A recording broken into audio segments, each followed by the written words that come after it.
الله فلا مضل له ومن يضلله فلا هادي له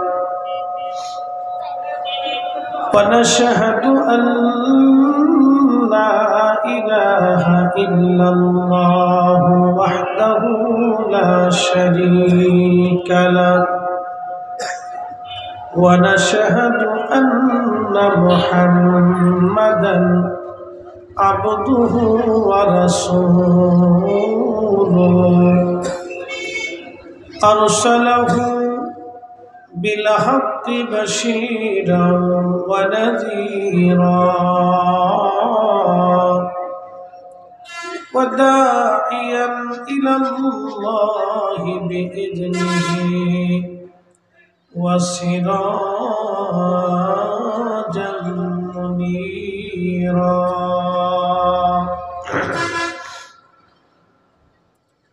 أما بعد فقد قال الله تعالى في كلامه المجيد يا أيها الذين آمنوا اتقوا الله حق تقاته ولا تموتن إلا وأنتم مسلمون في شان حبيبه إن الله وملائكته يصلون على النبي يا أيها الذين آمنوا صلوا عليه وسلموا تسليما اللهم صل على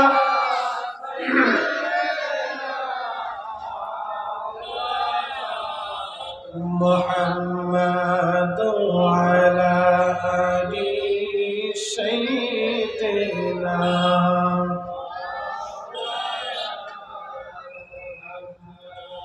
যখন তোমার ডাক পড়িবি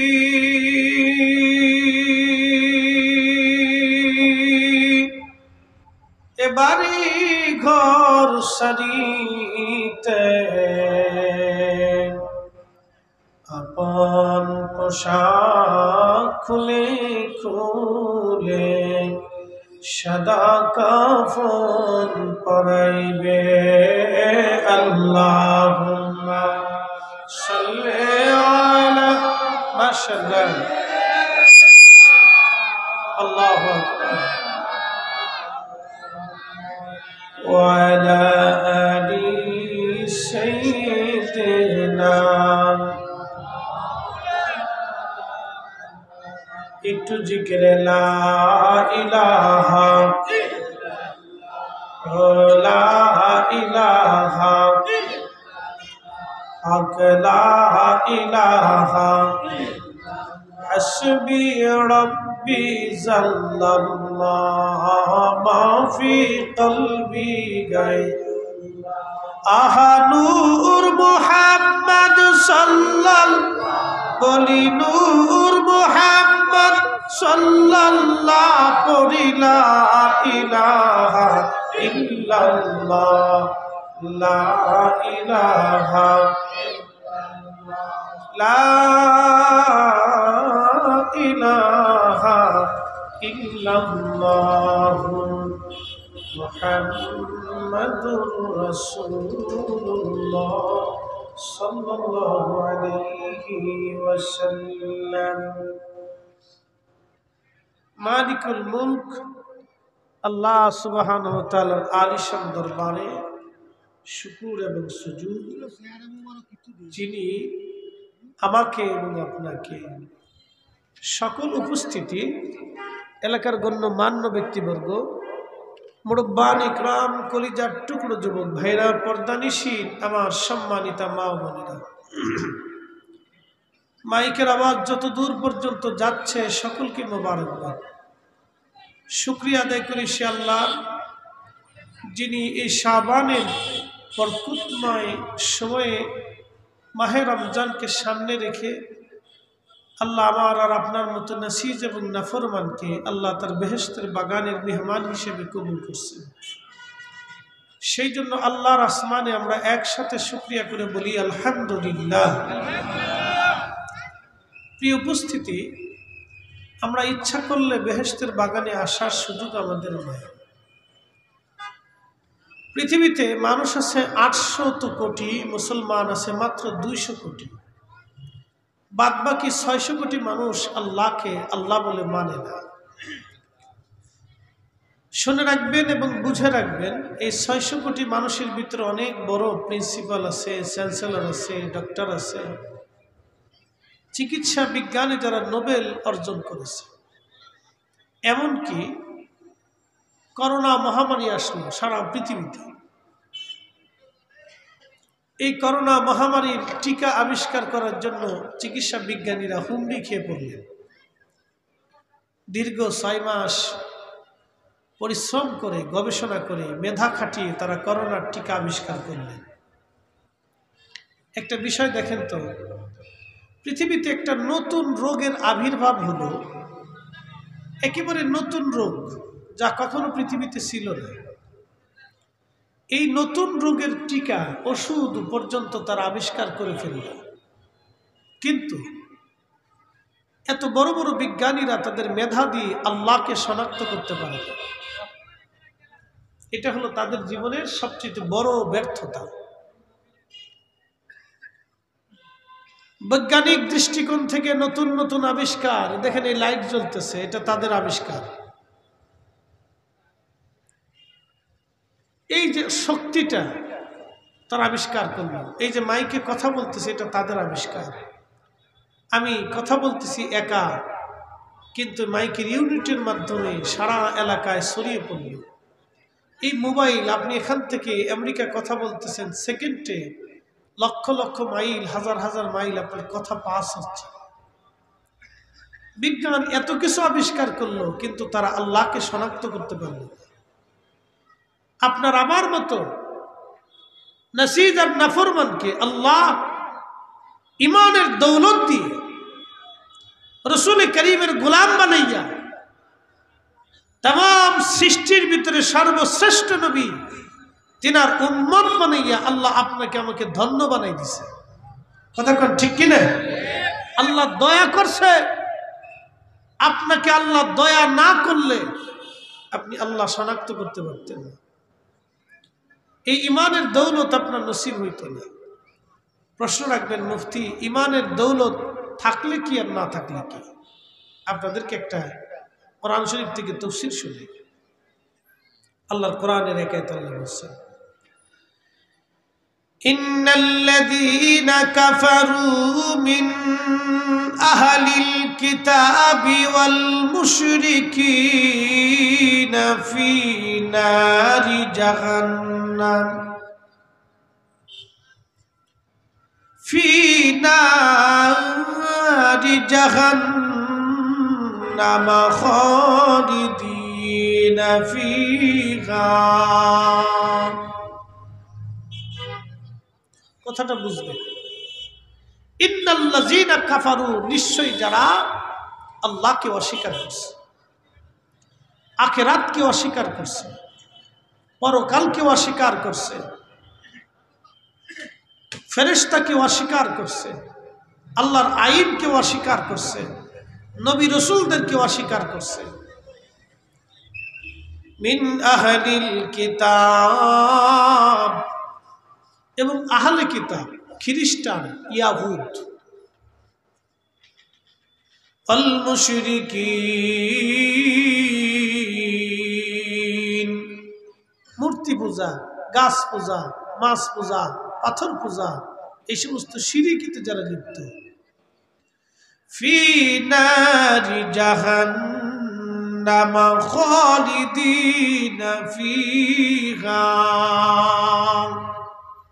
তারা ওই জাহান্নামের ভিতরে চিরদিন অবস্থান করবে, কোনোদিন ওই জাহান্নাম থেকে তারা আর কখনো বের হইতে পারবে না, কোনোদিন ওই জাহান্নাম থেকে আর তারা বের হইতে পারবে না, চিরদিন তারা জাহান্নামে অবস্থান করতে থাকবে, যেটা শুরু হবে আর কোনোদিন শেষ হবে না। আপনি ভাবতেই আপনার শরীরের শিহরি উঠবে, পশম দাঁড়িয়ে যাবে, কি করে সম্ভব? আহা আবাদুন আবাদা, চিরদিন এক জীবনের জন্য। আজকে আমাদের এই মসজিদের কমিটির একজন সদস্য তিনি চলে গেলেন, চিরদিন আখিরাতের জন্য তিনি আজকে চলে গেলেন, আর কখনো সে ফিরে আসবে না। আগামী দিন আমাদের পালা, আগামী মুহূর্তটা আমাদের পালা, আগামী সময়টা আমাদের পালা, আগামী মুহূর্তটা আমাদের জন্য পালা হয়ে আসতেছে। প্রিয় চম্পকনগরবাসী, কুমিল্লাবাসী, খুবই মনোযোগ দিয়ে কথাগুলি শুনবেন।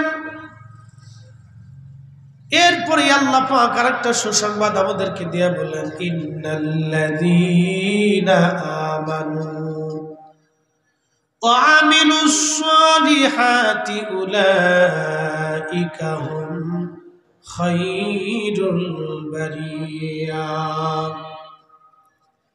নিশ্চয় ইমানে আমলে, অ্যাটেনশন, ইমানে আমলে, ইমানে আমলে যারা পাকা হয়ে কবরে চলে যাবে, আমার মালিক আমার আল্লাহ বলতেছেন, জাযাউহুম ইনদা রাব্বিহিম জান্নাতু আদনিন তাজরি মিন তাহতিহাল আনহার।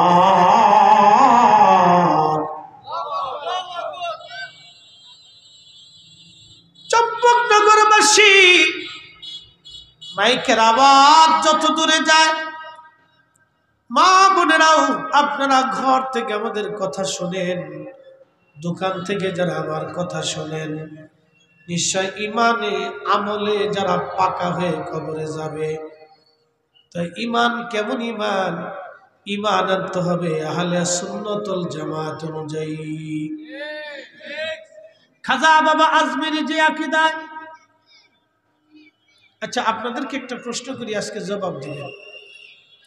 আমাদের এই কয়েকদিন আগে এক বেয়াদব গুস্তাখে রাসূল, আল্লাহর দুশমন, মুসলমানের দুশমন, এই কাজ্জাব সে ওয়াজ করছে যে বরাতের রাত্রিবেলা মসজিদে থাকার চাইতে বেশ্যাখানায় যাওয়া ভালো। এরা হচ্ছে মুরতাদ, এরা ইহুদি মোসাদের দালাল। কথা বলেন ঠিক কি না?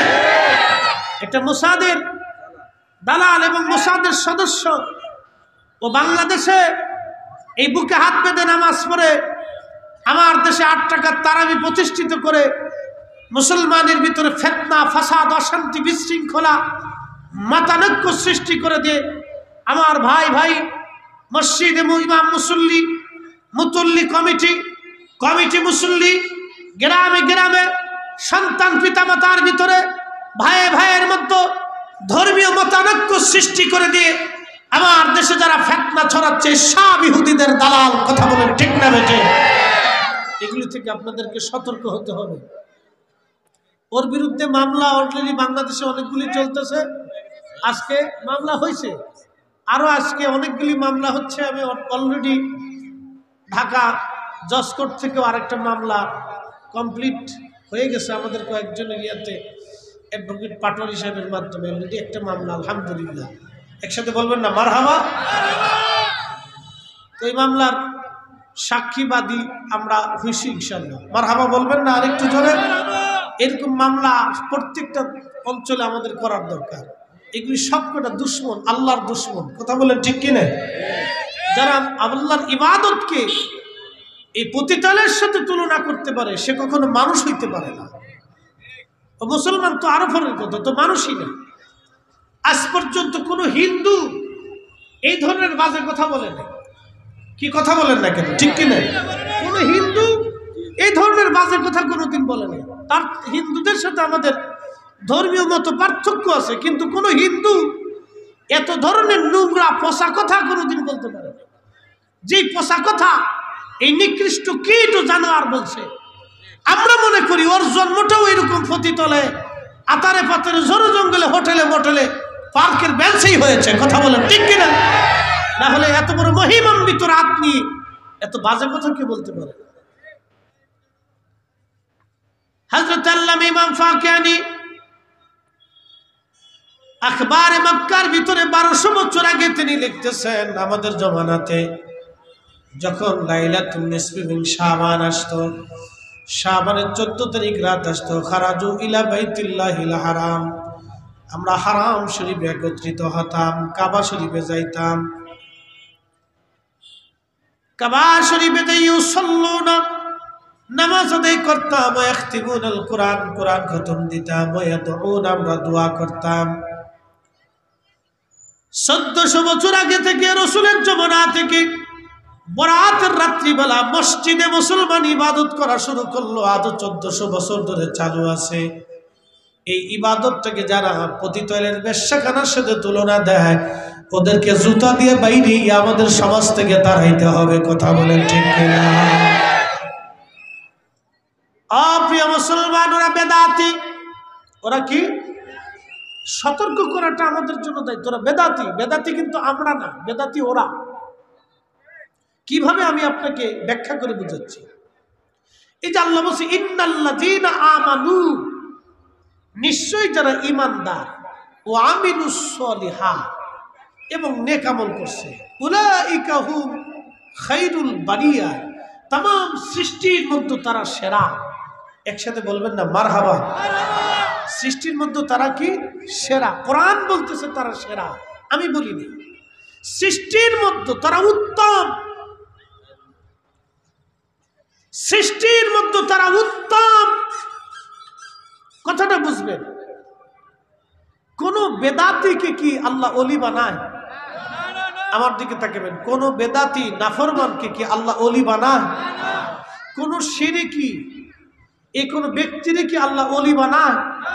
আমার রাসূল করিম সাল্লাল্লাহু আলাইহি সাল্লাম কি কোন বেদাতির সাথে স্বপ্ন দেখা দেয়? দেয় না, দেয় নাই, আর কোনোদিন দিবে না। এই কথাটা মনে রাখবেন। আল্লাহর নবী সাচ্চা ইমানদারের সাথে রাসূল করিম সাল্লাল্লাহু আলাইহি সাল্লাম দেখা দেন। পাক্কা ইমানওয়ালার সাথে নবীজি স্বপ্ন দেখা দেন। এখন প্রশ্ন, ওরা যারা আজকে 8 টাকার তারাবি বানাইল, খাজা বাবা আজমিরি আজ থেকে 1000 বছর আগে এদেশে আসছে। কথা ঠিক কিনা? ওনার ইতিহাস 1000 বছরের ইতিহাস। মনোযোগ দিয়ে। খাজা বাবা আজমিরি তিনি সেই ওলি যিনি একটা লুটার ভিতরে সমস্ত আনা সাগরের পানিকে একটা লুটার ভিতরে এনে তিনি দেখাইছিলেন। আনা সাগরটাকে তিনি খালি করেছিলেন। তিনি সেই ওলি যিনি আল্লাহকে সন্তুষ্ট করার জন্য আনা সাগরের পানি একটা লুটার ভিতরে আসলো। তার অর্থ হচ্ছে আল্লাহর দরবারে ওনারা মকবুলিয়ত নিয়েছিলেন, কবুলিয়ত নিয়েছিলেন, সন্তুষ্টি নিয়েছিলেন, যার কারণে এত বড় নিয়ামত আল্লাহ ওনাদের হাতের মধ্যে দিয়েছিলেন। আচ্ছা, মনোযোগ দিয়ে। শাহজালাল ইয়ামানির আজ 750 বছরের ইতিহাস। উনি যখন আসলেন জায়নামাজ দিয়ে নদী পার হইলেন, উনটা সেই ওলি আল্লাহর নিয়ামত এবং বরকত উনাদের হাতে থাকার কারণে পানি উনাদের বাধ্য হল, অনুগত হল। প্রিয় উপস্থিতি, আমার এই কথা বলার উদ্দেশ্য হলো, খাজা বাবা আজমিরি যদি 1000 বছর আগে এদেশে 8 টাকার তারাবি চালু করতেন, শাহজালাল ইয়ামানি মুজাররিদি 750 বছর আগে যদি এদেশে 8 টাকার তারাবি চালু করতেন, তাহলে এই বাংলা ভারতে, ওইদিকে দাতাগঞ্জে বাক্স রহমতুল্লাহ আলী যদি পাকিস্তানে 8 টাকার তারাবি চালু করতেন, তাহলে পাকিস্তানে, বাংলাদেশে, ভারতে, মায়ানমারে, ভুটানে, নেপালে, মালদ্বীপে, এই অঞ্চলগুলিতে অবশ্যই 8 টাকার তারাবি চালু থাকতো। 20 টাকার তারাবি চালু হতো না। উন্ডা যেহেতু 20 টাকা চালু করেছেন, আর উন্ডা 20 টাকা চালু করেছেন ওনাদের ইচ্ছাই না, নবীর তরিকায়, সাহাবীদের তরিকায়, খুলাফায়ে রাশিদিনের তরিকায়, অতএব আজকে যারা এত খুলাফায়ে রাশিদিন ওমর, উসমান, আলী, সাহাবা আজমাইন রিদওয়ানুল্লাহি তাআলা আলাইহিম আজমাইন, 10,000 সাহাবী, এইরকম হাজার হাজার সাহাবী, হাজার হাজার তাবি, উলামায়ে মুস্তাহিদিন, মুতাকাদ্দিমিন, সালফে সালিহিন, আউলিয়া, আতকিয়া, নুজাবা, নুকাবা, উলামা, হুদালাদেরকে বৃদ্ধাঙ্গুলি দেখিয়ে মসজিদে যারা 8 টাকার তারাবি চালু করেছে, ওরাই হচ্ছে বর্তমান সময়ের নিকৃষ্ট বেদাতি। বেদাতি বেদাতি কথা বলে ঠিক না বেঠিক? বেদাতিকে আমরা না ওরা, ওরা নিকৃষ্ট বেদাতি, নিকৃষ্ট বেদাতি, নিকৃষ্ট বেদাতি। প্রিয় মুসলমান, খুবই কথাগুলি মনোযোগ দিবেন। বলে হুজুর ইমান কেন আহলে সুন্নাত ওয়াল জামাত অনুযায়ী আনবো কেন? আমি বোঝাচ্ছি আপনাদেরকে। আল্লাহ বলেন ইন্নাল্লাযীনা আমানু, তোমরা ঈমান আনো। এই ঈমানটা আহলে সুন্নাত ওয়াল জামাত অনুযায়ী কেন হবে? কোরআন বলতেছে ইয়াউমা তাবিয়াদ্দু উজুহুন ওয়া তাসওয়াদ্দু উজুহুন ফাআম্মাল্লাযীনা সাওয়াদ্দাত উজুহুহুম। আল্লাহ পাক বললেন কিয়ামতের ময়দানে একদল মানুষের চেহারা থাকবে উজ্জ্বল, দেখলে তারা বোঝা যাবে আল্লাহর জান্নাতি, নূরের মিম্বরে, নূরের চেহারায়, আরশে মুআল্লার নিচে তারা বসে থাকবে। ওই মেশরের মাঠে সেই দিন আল্লাহর আরশে মুআল্লার ছায়া ছাড়া আর কোনো ছায়া থাকবে না। আল্লাহর আশ্রয় ছাড়া সেই দিন আর কোনো আশ্রয় হবে না। হাউজে কাউসারের পানি ছাড়া আর কোনো পানি সেই দিন থাকবে না। সেই কঠিন মেশরে আমার আল্লাহ হলো রব, আর আমাদের নবী হলো রাহমাতুল লিল আলামিন, রহমত। আল্লাহ হলেন রব, আমাদের নবী হলো রহমত। আল্লাহ হলো মালিক ইয়াউমিদ্দিন, আমাদের নবী হলো শাফিউল মুজনিবিন। খুবই মনোযোগ দিয়ে কথাগুলি শুনে যাবেন কুমিল্লাবাসী। সেই দিন চেহারা থাকবে উজ্জ্বল, দেখলে বোঝা যাবে তারা জান্নাতি। ইবনে আব্বাস রাদিয়াল্লাহু আনহুমা বলেন অহুম আহলুস সুন্নাতি ওয়াল জামাত, সেই মানুষগুলির নাম হচ্ছে আহলে সুন্নাত ওয়াল জামাত। সুন্নি মুসলমান কিয়ামতের ময়দানে তাদের চেহারা থাকবে উজ্জ্বল, দেখলে বোঝা যাবে তারা আল্লাহর জান্নাতি। একবার জোরে বলা যাবে কি মারহাবা? আমি বলিনি, কোরআন বলতেছে। এই বক্তব্য আমার না, আল্লাহর কালামের বক্তব্য, আল্লাহর জবানের বক্তব্য, কুদরতি জবানের বক্তব্য। এটা আমার না, এটা আল্লাহ। আল্লাহ রাব্বুল আলামিন বললেন ওয়া তাসওয়াদ্দু উজুহুন, আরেক দল মানুষের চেহারা থাকবে মলিন, দেখলে বোঝা যাবে তারা জাহান্নামী। তারা মলিন হয়ে বসে থাকবে, তারা মলিন হয়ে বসে থাকবে। ইবনে আব্বাস বলেন অহুম আহলুল বেদাতি ওয়াল গুমরাহ, তারা হলো বেদাতি দল, তারা গুমরাহি দল। হযরত ইবনে আব্বাস রাদিয়াল্লাহু আনহু বলতেছেন তারা হলো বেদাতি গুমরাহি দল। এখন প্রশ্ন করবেন হুজুর বেদাতি কারা? সহিহ বুখারীর মধ্যে আসছে আল্লাহর নবী কিয়ামতের ময়দানে, আল্লাহর নবী কিয়ামতের ময়দানে, কিয়ামত কায়েম হয়ে গেল, হাউজে কাউসারের মালিকানা আল্লাহ আমার নবীকে দিয়ে দিলেন। আল্লাহর নবী হাউজে কাউসারের পানি পান করাইতে থাকবেন। এক পেয়ালা পানি যখন একজন বান্দাকে পান করানো হবে, জান্নাতে যাওয়ার আগ পর্যন্ত ওই কিয়ামতের ময়দানে তার পানির পিপাসার কথা আর মনে থাকবে না। একবার জোরে বলা যাবে কি আল্লাহু আকবার? এই হাউজে কাউসারের পানি যে নবীজি যখন ডেকে ডেকে ডেকে ডেকে ডেকে ডেকে পান করাবে, ঠিক তখনই একদল মানুষ দৌড়াইয়া আল্লাহর নবীর দিকে আসতে যাবে। এমন সময় মাঝখানে পর্দা পড়ে যাবে। আল্লাহর নবী বলেন উম্মতি উম্মতি, আমার উম্মত আমার উম্মত। তখন ফেরেশতারা বলবে ইয়া রাসূলুল্লাহ, ইয়া হাবিবাল্লাহ, আপনি তাদেরকে ডাকবেন না, কাছে আনবেন না। তারা আপনার ইন্তেকালের পরে নতুন নতুন মতবাদ চালু করেছিল, নতুন নতুন মতবাদ তারা চালু করে দিয়েছিল। হুজুর আপনি তাদেরকে প্রশ্রয় দিয়েন না, আপনার ইন্তেকালের পরে এরা নতুন নতুন মতবাদ চালু করেছিল, আপনি যা করেন না এরা তাই করছিল, আপনি যা বলেন না এরা তাই বলছিল, আপনার যে আকীদা ছিল না সেটা তারা নতুন করে বানাইছিল।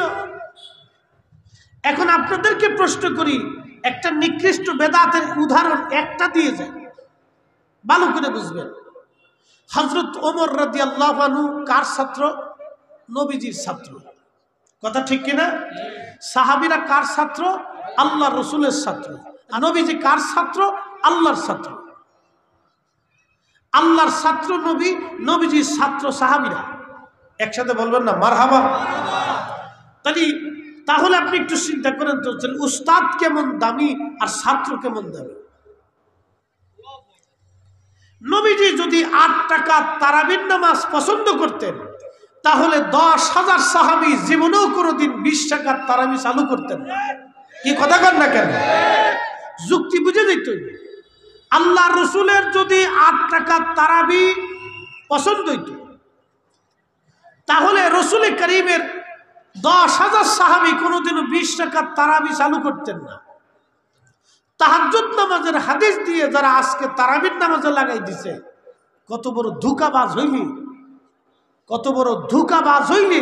তাহাজ্জুদ নামাজের হাদিসকে তারাবির সংক্রান্ত আলোচনার ভিতরে ঢুকাই দিয়া এই উম্মতকে আজকে জাহান্নামের রাস্তা দেখাইয়া নিকৃষ্ট বেদাতি বানাই দিছে।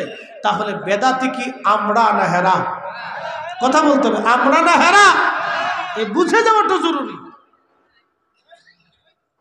হাউজে কাউসারের পানি তো আপনি চাবেন, কিয়ামতের ময়দানে তো আল্লাহর সামনে দাঁড়াবেন, নাকি দাঁড়াবেন না?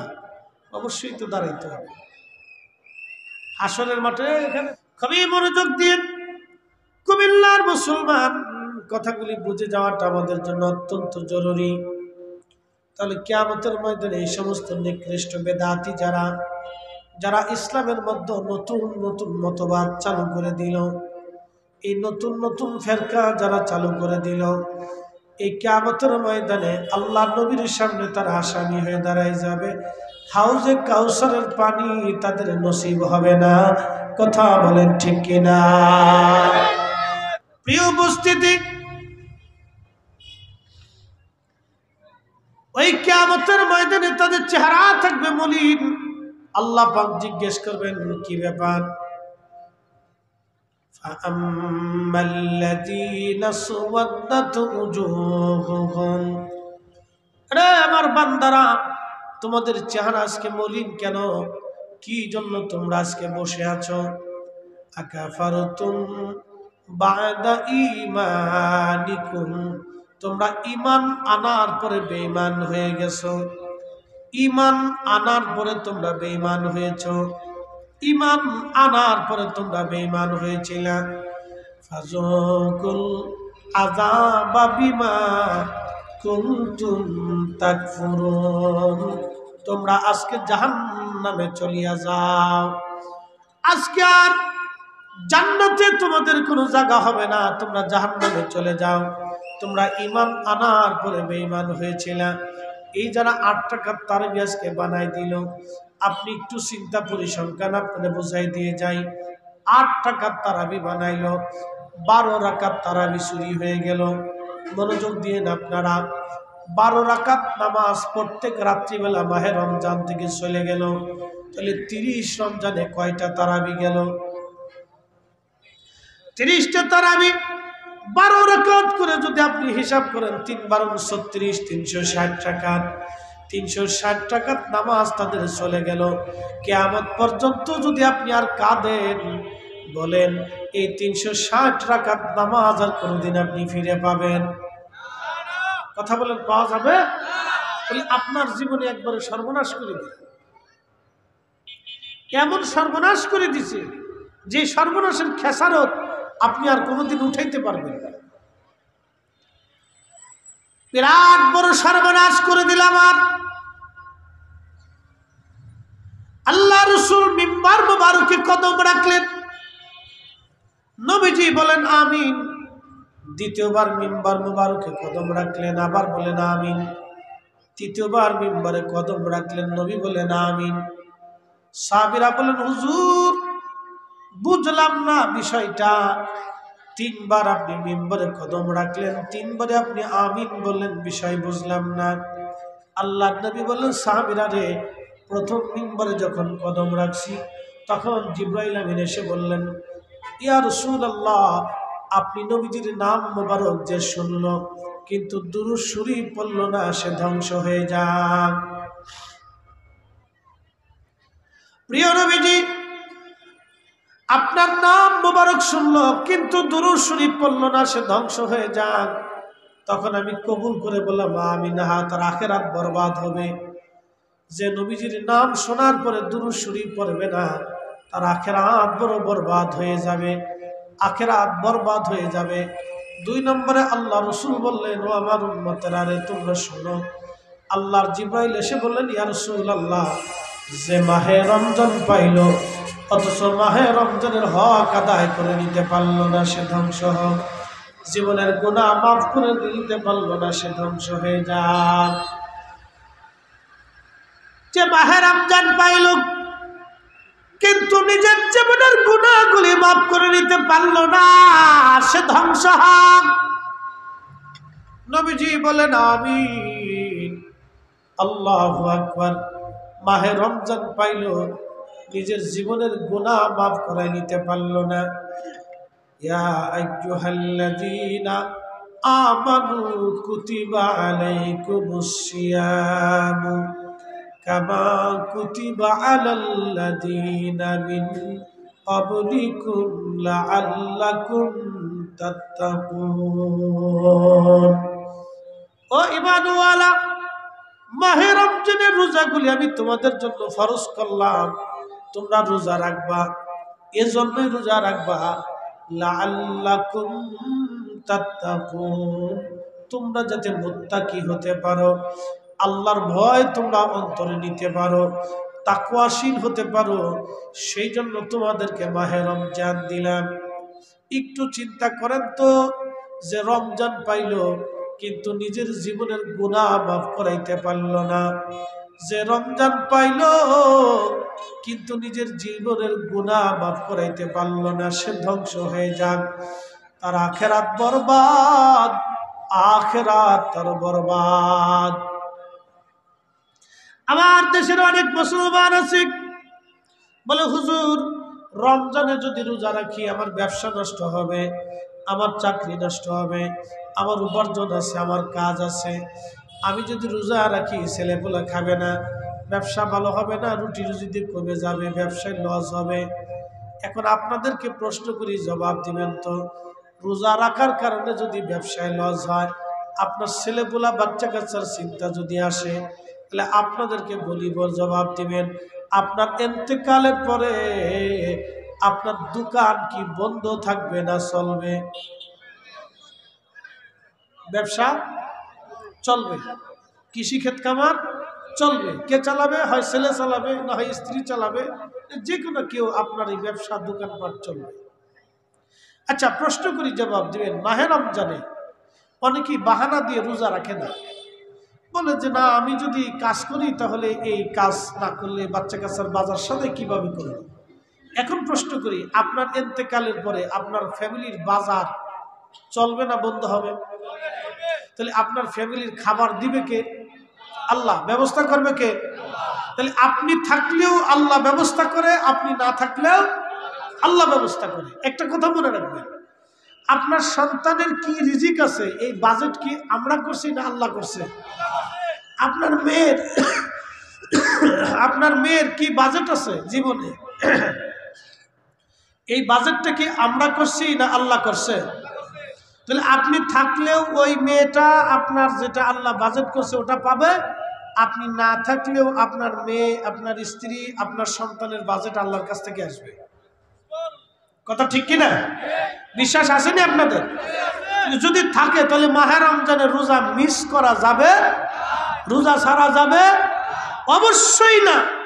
যে রমজান পাইল কিন্তু নিজের জীবনের গুনাহ মাফ করাইতে পারলো না, আমার নবী বলছে সে ধ্বংস হয়ে যাক, তার আখিরাত বরবাদ। কত কঠিন কথা। প্রিয় উপস্থিতি,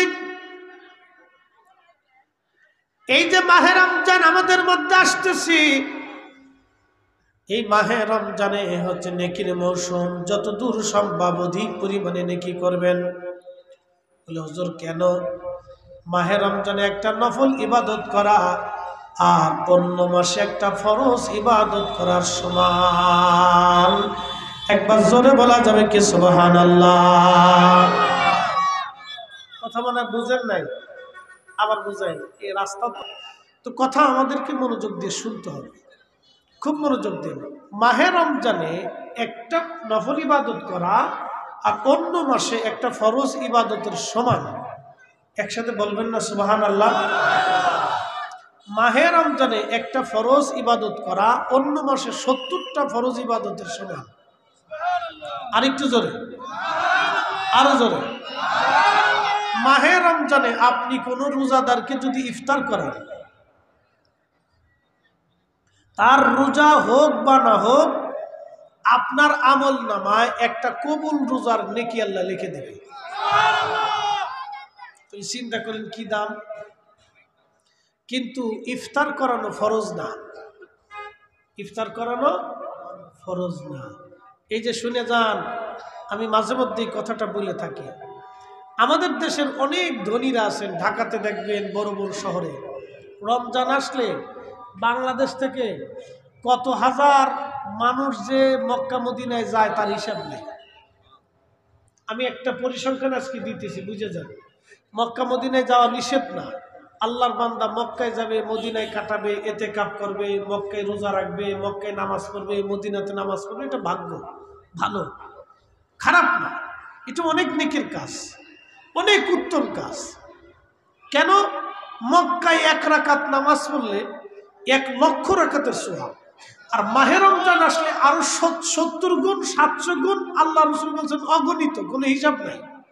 একসাথে করবেন আল্লাহু আকবার। আপনি অন্য মাসে 1 টাকা দান করলে 700 গুণ পর্যন্ত বৃদ্ধি হবে, কিন্তু মাহে রমজানে 1 টাকা দান করলে আল্লাহ যে কি পরিমাণে দিবে সেটা আল্লাহই জানে। আরেকটু জোরে বলবেন না সুবহানাল্লাহ? তাহলে মাহে রমজান হচ্ছে নেকের মৌসুম। কেউ যদি মাহে রমজান পাওয়ার পরে নিজের জীবনের গুনাহ মাফ করাইতে পারলো না, তার মতো বদনসিব আল্লাহর দুনিয়াতে আর কেউ নাই। কথা কোন ঠিক কিনা? তো মনোযোগ দিয়ে আমি মাহে রমজানের কথা বলতেছি। এই যে মাহে রমজান আসার পরে আমার দেশের হাজার হাজার ধনী ব্যক্তিরা মক্কা মদিনায় যায় সময় কাটায়। কেউ ইতিকাফ করবে, কেউ আপনার মক্কায় নামাজ পড়বে, কেউ মদিনায় নামাজ পড়বে, কেউ উমরা করবে। যাক, কোনো নিষেধ নাই, এটা বান্দার ইচ্ছা, আমাদের এতে কোনো আপত্তি নাই। তার অর্থ আছে, বৃত্ত আছে, সে যাবে। কিন্তু আমার প্রশ্ন হলো, এই মাহে রমজানে আমার বাংলাদেশে হাজার হাজার দরিদ্র পীড়িত মানুষ আছে, যারা টাকার অভাবে ভালো ইফতার করতে পারে না। বাবা, কোন রকম একটু মুড়ি দিয়া, একটু আখের গুড় দিয়া শরবত বানাইয়া, অথবা একবারে সামান্য কিছু খাবার দিয়া, লেটকা খেজুর, লেটকা খেজুর তো বুঝছেন, যেটা সৌদি আরব থেকে বাংলাদেশে ওরা আমাদের জন্য হাদিয়া জাকাত পাঠায়, আমাদের জন্য এগুলি গিফট পাঠায়, অথবা আমাদের জন্য সদকা পাঠায়। এগুলি আমাদের দেশের কিছু কিছু অসাধু ব্যবসায়ীরা আর কিছু অসাধু লোকেরা এটাগুলো বিক্রি করে দিয়ে দেয়, লেটকা খেজুর। এই লেটকা খেজুর দিয়ে আমার দেশের কত বৃদ্ধা মা তারা ইফতার করতেছে, আমার দেশের কত বৃদ্ধ বাবা ইফতার করে, তারা ভালো কোনো ইফতার পায় না। আপনি আল্লাহ পাওয়ার জন্য মক্কায় গেলেন, নবী পাওয়ার জন্য মদিনায় গেলেন, আল্লাহ পাওয়ার জন্য মাহে রমজানে মক্কায় যায় 5 লক্ষ টাকা খরচা করলেন, কিন্তু 1 লক্ষ টাকার গরিব মানুষের জন্য ইফতারি বরাদ্দ করতে পারলেন না। এমন আল্লাহ তালাশ করলে আল্লাহ পাওয়া যাবে না। আবার বুঝেন, মক্কা মদিনাতে যাইয়া ধনী ব্যক্তি 5 লক্ষ টাকা খরচা করছে, কিসের জন্য? আল্লাহ পাওয়ার জন্য। 1 রাকাত নামাজে 1 লক্ষ রাকাতের সওয়াব। যাক, অসুবিধা নেই, আমাদের আপত্তি নেই, সে প্রত্যেক বছরে যাক, আমাদের কোনো আপত্তি নেই। আল্লাহর বান্দা যাবে, মক্কা মদিনার মহব্বতে সে বেশি করে যায়, কিন্তু যাওয়ার আগে তার উচিত হলো তার প্রতিবেশী, গ্রামবাসী, আত্মীয় স্বজন, অথবা এলাকার মানুষ, অথবা যদি এলাকায় না থাকে অন্য এলাকা, হত দরিদ্র পীড়িত কিছু গরিব মানুষ আছে, কিছু মা আছে, কিছু অভাবী মানুষ আছে, কিছু মধ্যবিত্ত আছে। দেখবেন যে তার মনে হবে মধ্যবিত্ত, কিন্তু অর্থনৈতিকভাবে খুব অসুবিধার মধ্যে পড়ে গেছে। কথা কেন আছে না? ভালো ইফতার তাদের পছন্দ হয়, কিছু খাইতে মন চায়।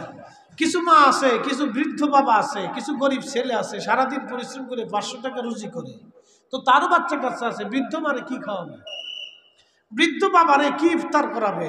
তো আমাদের উচিত হলো এরকম দরিদ্র মানুষ দেখা তাদের ঘরের ভিতরে যে মাহে রমজানে কিছু ইফতার পৌঁছাই দেওয়া। ওই যে আল্লাহর বান্দা মক্কা পাওয়ার জন্য, মক্কায় আল্লাহ পাওয়ার জন্য, মদিনায় আল্লাহ পাওয়ার জন্য, রসুলকে খুশি করার জন্য সে মদিনায় গেল, নবীর মসজিদে 40 ওয়াক্ত নামাজের নিয়ত করলো, রসুলের মসজিদে সে সময় কাটাইলো, ইফতার করলো। কিন্তু আমার দেশে এই 5 লক্ষ টাকা, 3 লক্ষ টাকা, 2 লক্ষ টাকা, 2.5 লক্ষ টাকা সে খরচা করলো এক ওমরাতে, মক্কা মদিনাতে সময় কাটাইলো। 1 লক্ষ টাকাও যদি সে গরিব মানুষের জন্য ইফতারির জন্য বরাদ্দ করত, তাহলে আল্লাহ পাওয়ার জন্য মক্কা মদিনায় দৌড়ান লাগতো না, আল্লাহ সে ঘরে বসেই পাইতো। কথা কোন ঠিক কিনা? কিন্তু তা করবে না।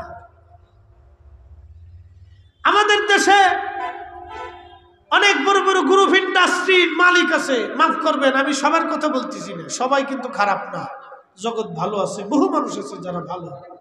সব অফিসার খারাপ না, বহু অফিসার আছে একবারে সৎ। সব পুলিশ খারাপ না, বহু পুলিশ অফিসার আছে একবারে আপনি কি বলবেন অত্যন্ত সৎ এবং খুবই অমায়িক, সুন্দর, চমৎকার তাদের ব্যবহার। বহু সরকারি কর্মকর্তা আছে যাদের ব্যবহার, যাদের কাজে আপনি সন্তুষ্ট হয়ে যাবেন। বহু ডাক্তার আছে যাদের কথা শুনলে রোগ ভালো হয়ে যায়। কি কথা না আছে না? আবার কিছু ডাক্তার আছে দেখবেন যাদের কথা শুনলে বলে রোগ আরো বাইরে যায়। এই টেস্ট, সেই টেস্ট, এইটা সেটা, আগর ডিম বাগর ডিম দিয়ে রোগ নাই, শরীরে আরো 2 প্রকারের রোগ বানায় ফেলাইছে। আবার বহু ডাক্তারের কাছে গেলে আপনার এমন সাহস দিবে যে মনে হয় রোগই নাই শরীরে। তো ভালো মন্দ দিয়ে দুনিয়া, এটা দিয়ে দুনিয়া। আমার দেশের বহু ধনী ব্যক্তি আছে যারা বড় বড় ইন্ডাস্ট্রি গ্রুপের মালিক, হাজার হাজার শত শত কোটি টাকা। এই কুমিল্লাতে আপনি একটা কনসার্ট দেন, নর্তকী এনে নাচান এই কুমিল্লা স্টেডিয়ামে, দেখবেন কুমিল্লার লক্ষ লক্ষ যুবক ওই কনসার্ট দেখার জন্য, ওই নর্তকীর নাচ দেখার জন্য চলে গেছে। কথা কি খারাপ কইছি? তাহলে বুঝলাম যে আমরা এই কাজে ব্যর্থ হয়েছি, যে আমাদের সন্তানদেরকে আমরা ধর্মীয় মূল্যবোধ, নৈতিকতা, মানবতা, আসল শিক্ষাটা আমরা আমাদের সন্তানদেরকে দিতে পারিনি। আমরা এখানে ব্যর্থ হয়েছি। তাহলে এই যে মাহে রমজান আসতেছে, বলে কি জন্য আসতেছে? আল্লাহ বলেন লাআল্লাকুম তাত্তাকুন, তোমরা যাতে মুত্তাকি হও, তোমরা যাতে আল্লাহ বলা হও, তোমাদের অন্তরে যাতে আল্লাহর ভয় আসে, আমি সেই জন্য মাহে রমজান দিছি। বলে মাহে রমজান কেন? ধনী ব্যক্তি যারা কোনোদিনও ক্ষুধার যন্ত্রণা কি বুঝতে পারে না, এমনও ব্যক্তি আছে ক্ষুধা কি জিনিসও জানে না। আমাদের দেশের ছেলেরা অনেক আছে ক্ষুধার অভাব কি সে জানে না। এই ছেলেরা যদি ক্ষুধার অভাব না বুঝে, আল্লাহ পাক এই জন্য মাহে রমজান দিয়ে দিলেন। ও বান্দারে, ক্ষুধার অভাবটা, তৃষ্ণার অভাবটা কি তুমি যাতে বুঝো, সেই জন্য আমার রব, আমার মালিক মাহে রমজান দিয়ে দিলেন। মাহে রমজান আমার আল্লাহ পাক দিয়ে দিলেন। মাহে রমজান দিলেন যাতে ধনী ক্ষুধার অভাব কি বুঝতে পারে। সহিহ মুসলিমের ভিতরে হাদিসে কারিমাতে আসছে, আল্লাহ পাক কিয়ামতের ময়দানে ডাক দিবে, ও বান্দা আমি ক্ষুধার্ত ছিলাম, তুমি আমারে খাবার দাও নাই। আল্লাহর বান্দা বলবে, রব বলো কি? তুমি তো নিজেই রাজ্জাক, রিজিক দেনেওয়ালা, তুমি আবার কখন ক্ষুধার্ত ছিলা? আল্লাহ ডাক দিয়ে বলবে, বান্দারে তোমার প্রতিবেশী, তোমার আত্মীয়, তোমার স্বজন ক্ষুধার্ত ছিল, তুমি যদি সেই দিন তারে খাবার খাওয়াইতা, তার বাড়িতে খাবার পৌঁছাইতা, তাহলে আমি আল্লাহর সেই দিন খাবার খাওয়া হয়ে যাইতো। একবার জোরে বলা যাবে কি সুবহানাল্লাহ? কি বুঝলেন আপনি? আল্লাহ রাসূল সহিহ মুসলিমের ভিতরে বললেন, ও আমার উম্মত, কিয়ামতের ময়দানে আল্লাহ ডাক দিবে, বান্দা আমি তৃষ্ণার্ত ছিলাম, তুমি আমারে পানি দাও নাই। আল্লাহর বান্দা বলবে, রব বলো কি? তুমি আবার তৃষ্ণার্ত কেমনে ছিলা? তুমি তো রব, তুমি তো নিজেই রাজ্জাক, তুমি কি করে তৃষ্ণার্ত হও? আল্লাহ ডাক দিবেন, বান্দারে তোমার প্রতিবেশী, তোমার আত্মীয় ক্ষুধার্ত ছিল, তৃষ্ণার্ত ছিল, অভাবী ছিল, কিন্তু মধ্যপ্রাচ্যে অথবা আরবে পানির খুব সংকট ছিল, এই জন্য হাদিসটা পানির উপরে আসছে। তারপরও আমরা এটাকে ক্ষুধার দিকে যদি নিয়ে যাই, তোমার প্রতিবেশী ক্ষুধার্ত ছিল, অভাবী ছিল, তুমি যদি তার পানি পান করাইতা, তুমি তার ক্ষুধা নিবারণ করাইতা, আমি আল্লাহর সেই দিন তৃষ্ণা নিবারণ করা হয়ে যাইত, আমি আল্লাহর ক্ষুধা নিবারণ করা হয়ে যাইত। একবার আওয়াজ তুলে বলা যাবে কি সুবহানাল্লাহ? সেই জন্য আমি বলছি, তাহলে হাদিস থেকে কি বুঝলাম? আমাদের উচিত আমরা আমাদের প্রতিবেশী আত্মীয় স্বজন যারা অভাবী, দুস্থ, ক্ষুধার্ত, তাদের ঘরে খাবার পাঠানো। ও কুমিল্লার মুসলমান, কথা বুঝে যাবেন, আমরা অনেকেই অনেকভাবে অর্থ খরচ করি, কিন্তু আমরা আমাদের উচিত এই ক্ষুধার্ত মানুষের ঘরে খাবার দেওয়া। আল্লাহর নবী বলেন, উম্মত তোমরা তোমাদের বাড়িতে যখন তরকারি রান্না করো তখন ঝোল বাড়ায় দাও, তরকারি বেশি করে রান্না করো। বলি, ইয়া রাসূলুল্লাহ, কেন তরকারিতে ঝোল বাড়াবো, কেন বেশি করে তরকারি রান্না করব? আল্লাহর নবী বললেন, তোমার তরকারিতে তোমার প্রতিবেশীরে তুমি অংশগ্রহণ করাও। আমি ছোটকালে আমার আব্বাজানকে দেখতাম, আব্বাজান বাটির ভিতরে করে কিছু তরকারি, বাড়িতে গোশ ভালো কিছু রান্না করলে বলতো, গ্রামের অমুক দাদার কাছে নিয়ে দিয়ে আসো, অমুক দাদার কাছে নিয়ে দিয়ে আসো। আব্বা শুধু নিজে খাইতেন না, মুরব্বী, তার মুরব্বী যারা ছিলেন তাদেরকে খাবার দিতেন।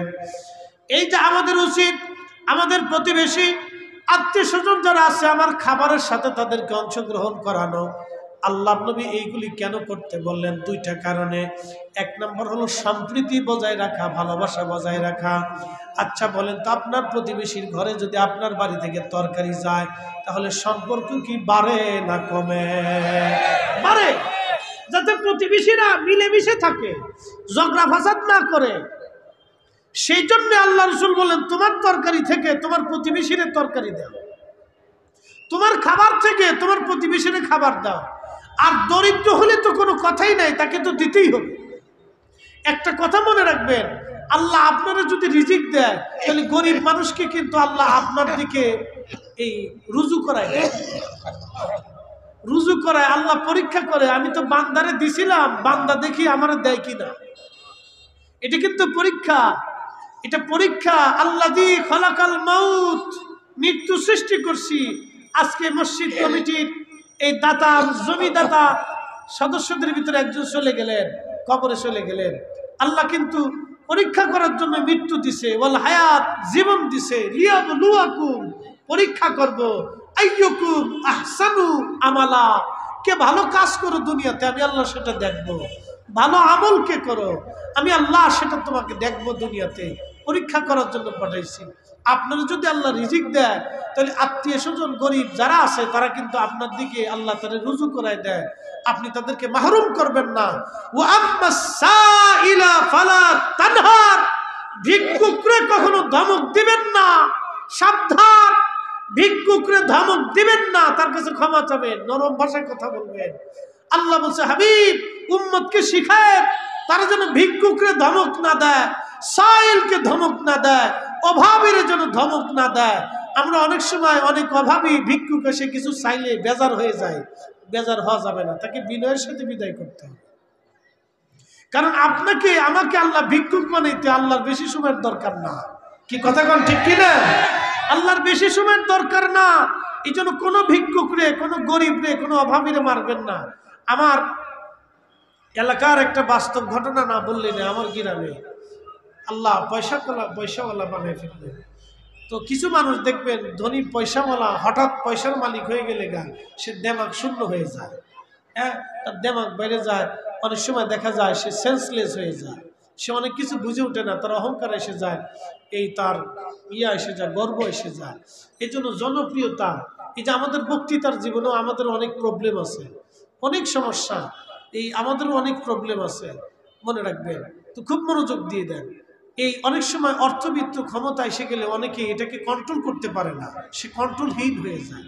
তা আমাদের দেশের ওই ছেলেটা কন্ট্রোলহীন হয়ে গেল, অনেক পয়সা। তার এক কর্মচারীর একদিন বৃদ্ধ এক বুড়া মানুষ সে মারছিল খুব। তো বৃদ্ধটা এই বদদোয়া করছিল, আল্লাহর কসম করে বলতেছি 7 দিনও যায়নি, 7 দিনও পার হয়নি। দুনিয়াতে তারা আর বাঁচাইতে পারেনি। 7 দিনের ভিতরে জ্বর আসলো, 7 দিনই মরে গেল। তাজা ছেলেটা 7 দিনের ভিতরে ছিল।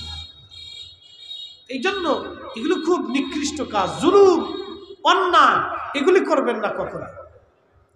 আপনি যদি এই দরিদ্র ভিখারি আপনার কাছে আসে, তাহলে আপনি তাকে বিনয়ের সাথে বলবেন, বাবা রে আমার কাছে নাই এখন, বা এই আছে নিয়ে যান। কিছু না কিছু, সামান্য কিছু হলেও দিয়ে বিদায় করে দিবেন, সামান্য কিছু হলেও দিবেন। যতটুকু সম্ভব হলেও কিছু না কিছু দিয়ে আপনি গরিব অভাবী মিসকিনকে বিদায় দিবেন। খুব নরম ভাষায়, ধমক দিয়ে না। আল্লাহ কোরআনে নিষেধ করছে, ওয়াম্মা সাইলা ফালা তানহার, তুমি ধমক দিও না।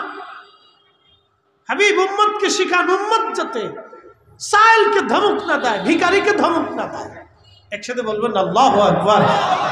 ইসলাম কত চমৎকার একটা জীবন ব্যবস্থা, আমাদের ধর্মটা কত সুন্দর, কত অমায়িক, কত সুন্দর জীবন আমাদেরকে আল্লাহ দিলেন, যে একটা ধমক, একজন কোটি শত হাজার কোটি টাকার মালিক হলেও একজন ভিক্ষুককে ধমক দিতে আল্লাহ নিষেধ করে দিচ্ছে।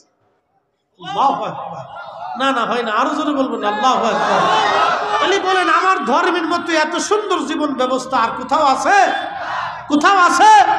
তাহলে আল্লাহর আইন আমাদেরকে মাইনে চলতে হবে। কথা কোন ঠিক কিনা? এই রমজান আসছে আমরা আল্লাহ মুত্তাকি বানানোর জন্য, তাকওয়াশীল বানানোর জন্য। আল্লাহর নবী বলেন, উম্মত তোমরা তোমাদের রোজাদার ভাইকে ইফতার করাও, একটা খেজুর দানা দিয়ে, খেজুর দিয়ে হলেও তুমি ইফতার করাও। সাহাবী বলেন, ইয়া রাসূলুল্লাহ, খেজুর খাওয়ানোর মতো অনেকের সামর্থ্য নাই, একটু চিন্তা করেন তো সেই দিন কত কঠিন ছিল। সাহাবীরা বলেন, ইয়া রাসূলুল্লাহ, আমাদের ভিতরে এমনও আছে যারা একজন রোজাদারকে একটা খেজুর দিয়ে ইফতার করাবে এমন সামর্থ্য নাই। আল্লাহর নবী বলেন, যদি তা না পারো তো অন্তত 1 পেয়ালা দুধ দিয়ে হলো ইফতার করাও। সাহাবী বলেন, ইয়া রাসূলুল্লাহ, 1 পেয়ালা দুধ দিয়ে ইফতার করানোর মতো কোনো সামর্থ্য নাই। আল্লাহর নবী বলেন, উম্মত রে, যদি দুধও না পারো অন্তত 1 পেয়ালা পানি দিয়ে হলো তুমি তোমার রোজাদার ভাইকে ইফতার করাও। শোনেন, ইফতারিতে শুধু ধনীদেরকে অন্তর্ভুক্ত করবেন না, গরিবদেরকেও করবেন। গরিবদেরকে ডেকে ডেকে আনবেন। আমাদের দেশে অনেক সময় মসজিদে ইফতারির একটা ব্যবস্থা থাকে, আপনাদের হয় কিনা জানি না। যদি হয় তাহলে ভালো, আলহামদুলিল্লাহ। মতানৈক্য করবেন না, ঝগড়া ফাসাদ বাঁধাবেন না, বেশি বেশি দিবেন। অনেক মসজিদ কমিটিতে দেখা যায় যে মুসল্লিরা ঝগড়া করে এটা বন্ধ করে দিছে, হয় না? অনেক জায়গা হয়, হুজুর এটা বিশৃঙ্খলা, ঝগড়া ফাসাদ বাঁধা, এই জন্য বন্ধ করে দিছি। না, করবেন না। আপনারা আজকে শুনাই, যখন মসজিদে ইফতার হয় তখন এই গরিব মানুষ, রিক্সাওয়ালা, দিন মজুর বাড়ি যাওয়ার সময় পাইছে না, সারাদিন পরিশ্রম করিয়া সেইখান থেকে যাওয়ার সময় আজানের সময় হয়ে গেছে, সে কি করে? এখানে এসে ঢুকে আপনাদের ইফতারিতে সে অংশগ্রহণ করে। এই কথাটা মনে রাখবেন। শোনেন, আল্লাহর বান্দাকে পরিতুষ্ট করাটা, তাকে সন্তুষ্ট করা, তাকে ক্ষুধা নিবারণ করে দেওয়া যা কত বড় উপকারী, এটা আমি আপনাদের ভাষায় প্রকাশ করে বুঝাইতে পারবো। এটা যে কত বড় উপকারী। আপনি বান্দাকে সন্তুষ্ট করেন না, আপনি মালিককে সন্তুষ্ট করে দিছে। সে ক্ষুধার্ত, সে পীড়িত, সে অভাবী। এই রাস্তা দিয়ে যাওয়ার সময় ইফতার মসজিদে আসে, লোকটা ঢুকে গেছে, ঢুকে যাওয়ার সাথে সাথে আপনি কি করলেন? আপনার একটা প্লেট তার বরাদ্দ করে দিলেন। সেই ইফতারটা খাওয়ার পরে তার কলিজাটা ঠান্ডা লাগবে, ভালো লাগবে, সন্তুষ্ট হয়ে গেল, আমার মালিক, আমার আল্লাহ খুশি হয়ে যাবে। শোনেন, পৃথিবীতে তো আমরা থাকার জন্য কেউ আসি নাই। একজন মানুষের প্রত্যেকদিন কতটুকু রিজিকের দরকার বলেন তো? এই আমাদের হাফ কেজি চাইল হলে একজন মানুষের সারাদিন হয়ে যায়। তারপরে হাফ কেজি চাইল আমরা এখন কেউ খাইতে পারি না। আগের যুগের মানুষ খাইতে পারতো বেশি, তারা পরিশ্রম করতো, এখন আমাদের অত লাগে না। 1 পোয়া চাইল হলে একজন মানুষের সারাদিন চলে যায়। তো 1 পোয়া চাইলের হিসাব করিয়া আপনি যদি সারা মাসে, আপনি সারা জীবনে, সারা বছরে হিসাবটা নেন, তাহলে কয় মন চাল লাগে? এত মন চাল হলে আপনার জীবন চলে যায়। তার মানে বোঝা গেল আপনার রিজিক থেকে আপনি বান্দারে কিছু খাওয়ান, কিছু খাওয়ান, কিছু দেন, আপনার রিজিক কমবে না, 70 গুণ আল্লাহ বাড়াবে। যে মানুষকে খাওয়ান ঘরের দরজা দিয়ে তাদের জন্য আল্লাহ রিজিক পাঠায়। আপনি বরাদ্দ করবেন, মসজিদে মসজিদে ইফতার চালু থাকুক, চালু থাকুক। গরিব মানুষরা ওই ইফতারিতে শরীক হোক, আমার রিজিকে, আমার খাবারে, আমার গরিব আল্লাহর কিছু বান্দারা অংশগ্রহণ করুক, আমার রিজিক থেকে আল্লাহর বান্দারা কিছু অংশগ্রহণ করুক। এটা দামি ইবাদত। নবীজিকে জিজ্ঞেস করল, ইয়া রাসূলুল্লাহ আইয়ুল ইসলামি খায়রুন, ইসলামের মধ্যে উত্তম কাজ কি? ইসলাম তো এমনিই উত্তম, তারপরেও ইসলামের ভিতরে ভালো কাজ কি? নবীজি বললেন তুতঈমুত তুআম, তোমরা মানুষকে খাওয়াও, মানুষকে খাওয়াও, মানুষকে খাওয়াও। আমাদের দেশে মিলাদ শরীফ দেন না? বাড়িতে মিলাদ দেন না? কথা কন না কেন? দেননি আপনারা? আমার কিছু ভাইরা এদের বন্ধ করে দেওয়ার জন্য একবার আদা জল খাইয়ে কাঁচা কুচে দিয়ে লাগছে। কি কথা কন না কেন? আদা জল খাইয়ে কাঁচা দিয়ে লাগছে, যেটা বন্ধ করে দাও, বন্ধ করো। এখন আপনাদেরকে বুঝাই বন্ধ করলে কি ক্ষতি হবে, আপনাদেরকে বুঝাই। আমাদের দেশে ইসালে সওয়াব হয়, ফাতিহা হয়, মিলাদ হয়, কোরআন খতম হয়, ঈদে মিলাদুন্নবীর মাহফিল হয়, তারপরে এই 11 শরীফ হয়, বিভিন্ন মাহফিল হয়, বিভিন্ন ওলিরাকে তালিম দেন, তরবিয়ত দেন। এর আগেও আসছিলেন, আরও উলামায়ে কেরাম আছেন, আরও পীর মাশায়েখরা আছেন, তারা মানুষকে তালিম দেন, তরবিয়ত দেন, বাবা মার খেদমতের প্রতি উৎসাহিত করেন, নামাজের প্রতি উৎসাহিত করেন, রোজার প্রতি উৎসাহিত করেন, মিলাদুন্নবীর মাহফিল হয়। এইগুলি যদি সব আপনি বন্ধ করে দেন, আপনার বোঝাই পরিসংখ্যান, সব যদি আপনি বন্ধ করে দেন যে না বাংলাদেশে এইগুলি চলবে না, এগুলি সব বেদাত বন্ধ, তাহলে বন্ধ হয়ে গেলে কি হবে? আমাদের দেশের আগামী 10 বছর পরে আমাদের দেশের মেয়েরা হাফ প্যান্ট পরে রাস্তা দিয়ে হাঁটবে। আপনি ফিরাইতে পারবেন না, পারবেন না ফিরাইতে। আমাদের যুবকরাও হাফ প্যান্ট পরে হাঁটবে, নারীরাও হাফ প্যান্ট পরে হাঁটবে। এটা কি বাংলাদেশ না আমেরিকা বোঝা যাবে না। এই জন্য মিলাদ চালু থাকবে, কোরআন খতম চালু থাকবে, ফাতিহা চালু থাকবে, দোয়া চালু থাকবে, মিলাদুন নবী চালু থাকবে, মাহফিল চালু থাকবে, পীর মাশায়েখদের যাত্রা চালু থাকবে, পীর মাশায়েখ চালু থাকবে। কথা বলে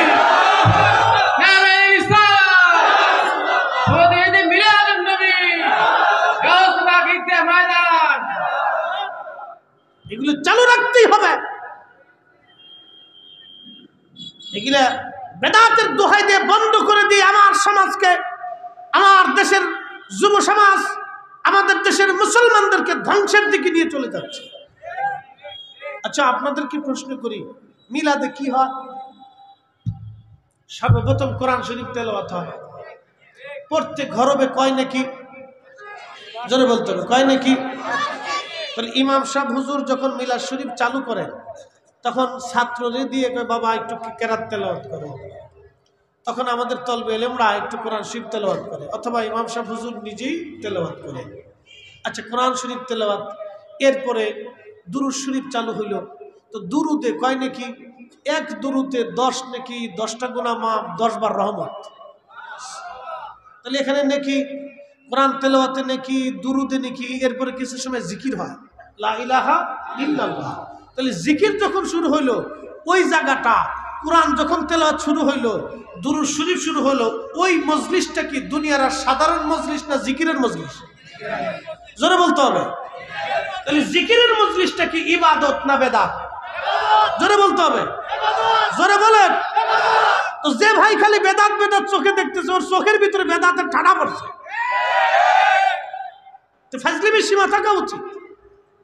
যেই মানুষগুলি, যেই যুবকগুলি আজকে আমাদের দেশের নর্তকী, আমি আগেও বলছি আবারও বলতেছি, কুমিল্লা স্টেডিয়ামে নর্তকী আনেন, এই কনসার্ট দেন, দেখবেন হাজার হাজার লক্ষ লক্ষ যুবক যুবতীরা ওইগুলো দেখার জন্য চলে গেছে। আপনি ঘরে ঘরে মিলাদ দেন, ঘরে ঘরে মিলাদ দেন, ইমাম সাহেব হুজুরদেরকে ডাকেন, কোরআন খতম দেন, দোয়া করান, দুরূদ শরীফ পড়ান। মিলাদ শরীফের সময় ইমাম সাহেব হুজুর খালি মিলাদ পড়ে না, কিছু নসিহত করে। কি কথা কন না কেন? কিছু নসিহত করে না? তাহলে 10 মিনিট নসিহত কাজে লাগবে।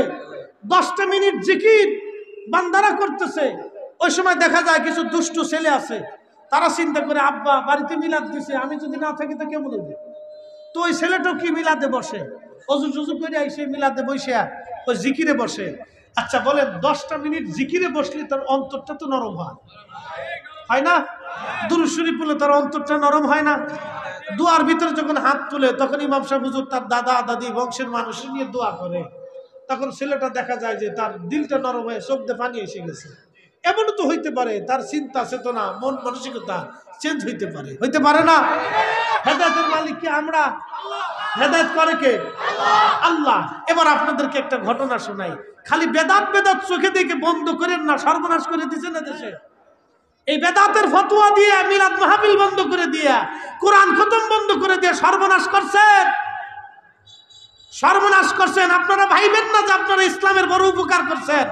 আপনারা আমার যুবকের সর্বনাশ করছেন, আমার দেশের যুবতীর সর্বনাশ করে দিচ্ছেন। আপনারা সর্বনাশ করছেন এইগুলি। আপনারা আরেকটু বুঝেন।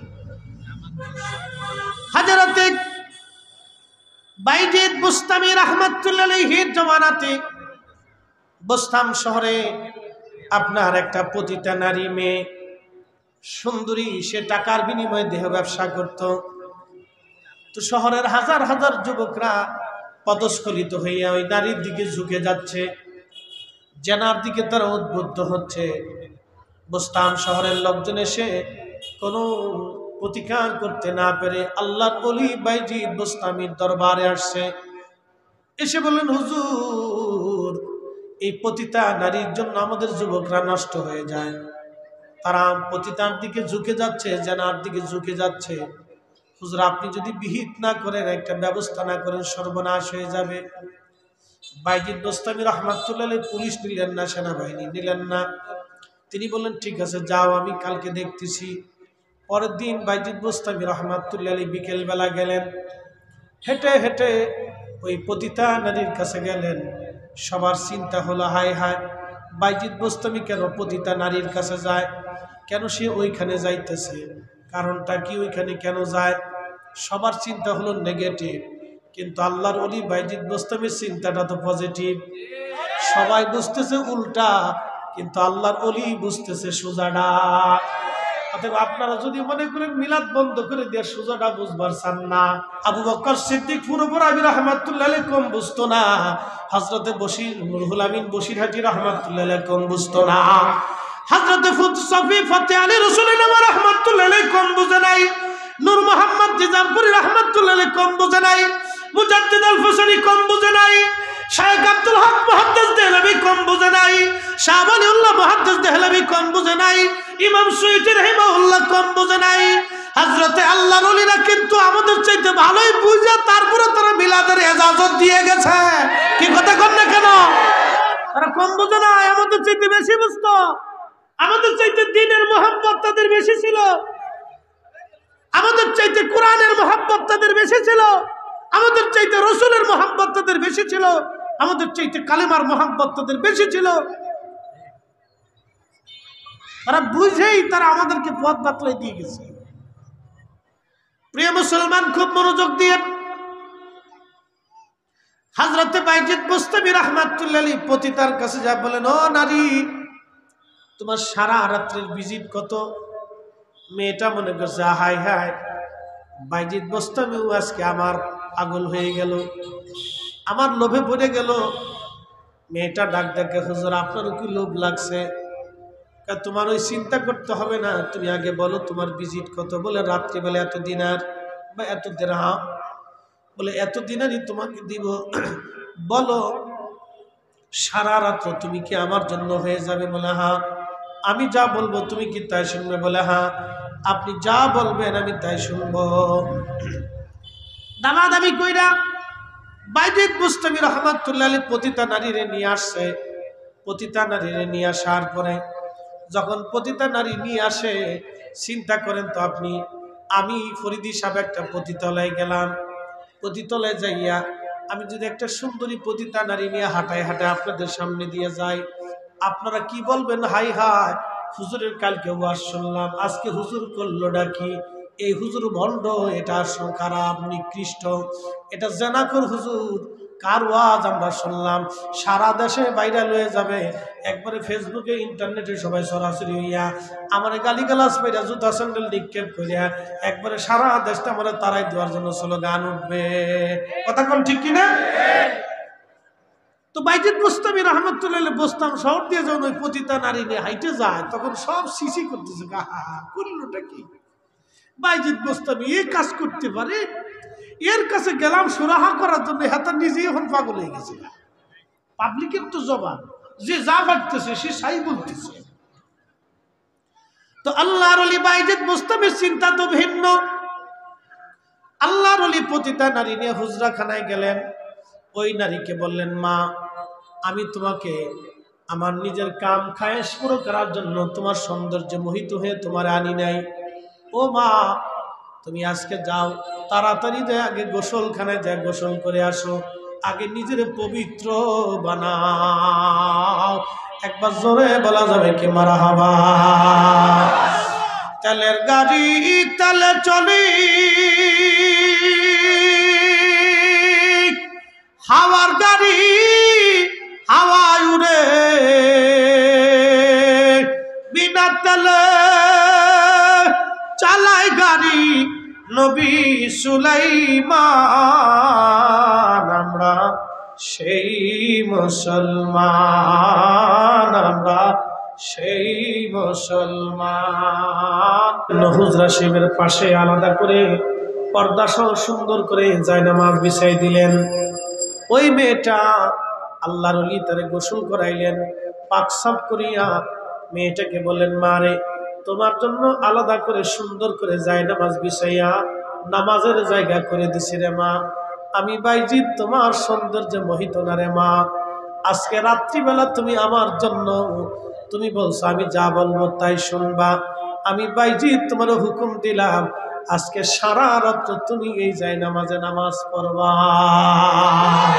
আল্লাহু আকবার। আর ওই শয়তানে কয় কি, বা বরাতের রাত্রি মসজিদে থাকার চাইতে বেশ্যাখানায় যাওয়া ভালো। ওদেরকে জুতা দিয়ে বাইরে গিয়ে সমাজ থেকে তাড়াইতে হবে। কথা বলেন ঠিক কিনা? ও আল্লাহর দুশমন, ও আল্লাহর দুশমন, ইসলামের দুশমন। এগুলি ইহুদি মুসাদের দালাল, মুসলমানদেরকে ধ্বংস করার জন্য ওরা আসছে এদেশে। ফাজলিমির একটা সীমা থাকা উচিত। মহিলা সারা রাত্র নামাজের নিয়তে দাঁড়িয়ে গেলেন, নামাজ পড়তেছে পড়তেছে পড়তেছে। আপনি দেখবেন যখন মানুষ জিকির করে আল্লাহ আল্লাহ আল্লাহ আল্লাহ, তার দিলটা নরম হয়। দিলটা কি হয়? দরুদ শরীফ যখন পড়বেন তখন দিলটা নরম হয়ে যায়। কবরের পাশে যখন যাবেন তখন দিল নরম হয়ে যায়।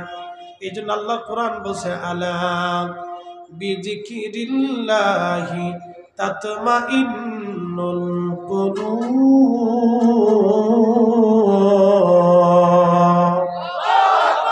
সাবধান, আল্লাহর জিকিরে অন্তরের প্রশান্তি। এই শান্তি কিন্তু এর ভিতরে, শান্তি এটার ভিতরে। শান্তি কিন্তু টাকার ভিতরে নাই, শান্তি কিন্তু আপনার ওই স্ত্রীর মধ্যে নাই, শান্তি কিন্তু ক্ষমতার ভিতরে নাই, শান্তি কিন্তু জনপ্রিয়তার মধ্যে নাই, শান্তি কিন্তু কালবে কালবে কালবে। আর শান্তি অরিজিনালটা যদি পাইতে চান তাহলে আল্লাহর জিকির করা লাগবে। তাহলে আমার নবীর মিলাদের ভিতরে আল্লাহর জিকির আছে না নাই? তাহলে বলেন মিলাদ চলবে না বন্ধ হবে?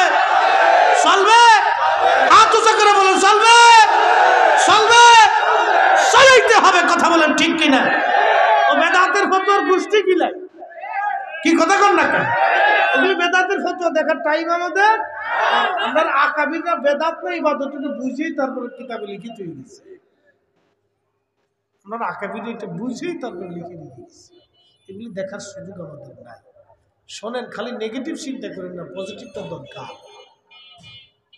পজিটিভটা বুঝতে হবে। বাড়িতে মিলাদ শরীফ যদি আপনি দেন, আচ্ছা বলেন খালি কি ধনীরা খায় না গরিবরাও খায়?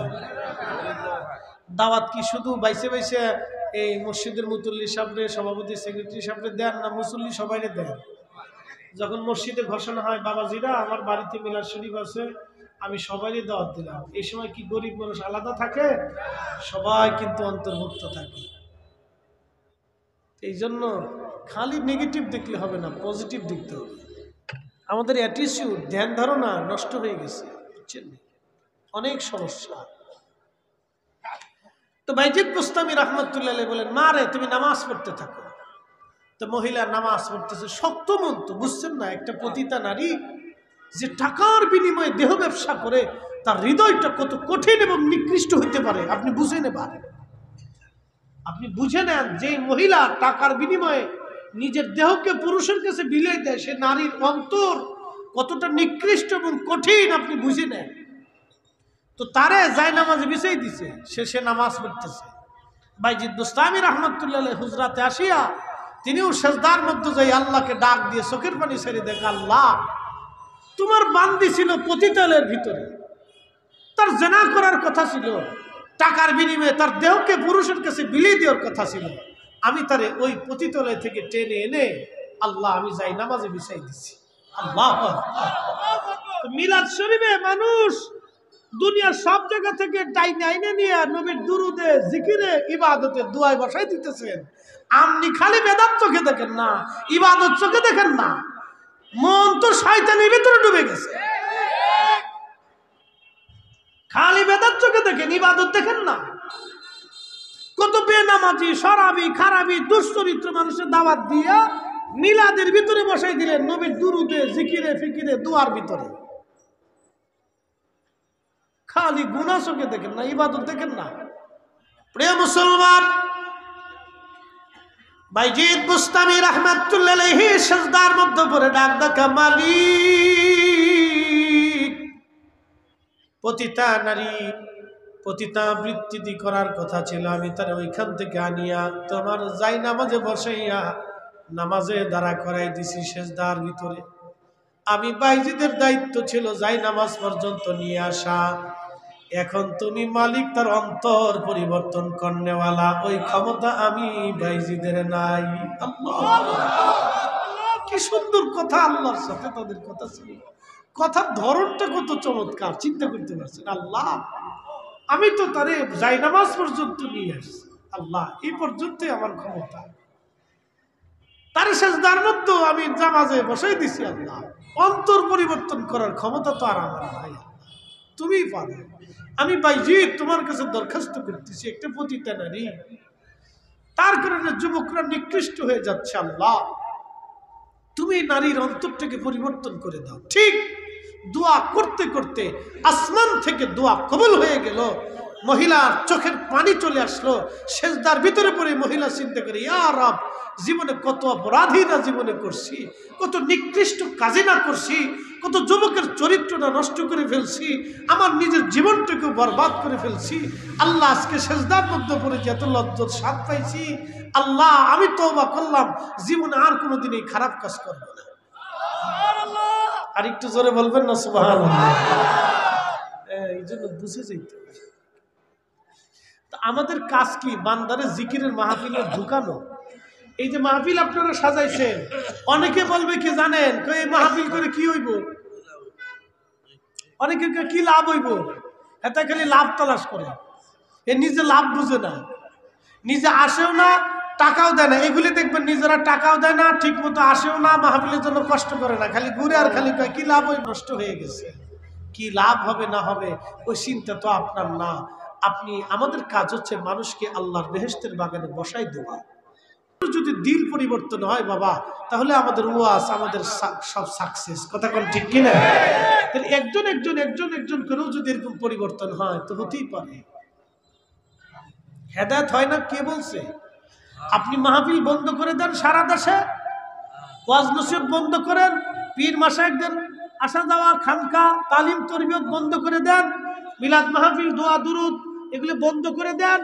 10 বছর টাইম দিলাম, আপনার মেয়ে হাফ প্যান্ট পরে রাস্তা দিয়ে হাঁটবে। হ্যাঁ, আপনার মেয়ে হাফ প্যান্ট পরে হাঁটবে, আপনার নাতি হাফ প্যান্ট পরে হাঁটবে। আপনার বৌমা দেখবেন যে উন্না এক পাশে, বৌমা আর এক পাশে, ও নিজেই জানে না কি হইতেছে। ফ্রি সেক্স যদি একবার ঢুকাই দেয় তো সর্বনাশ।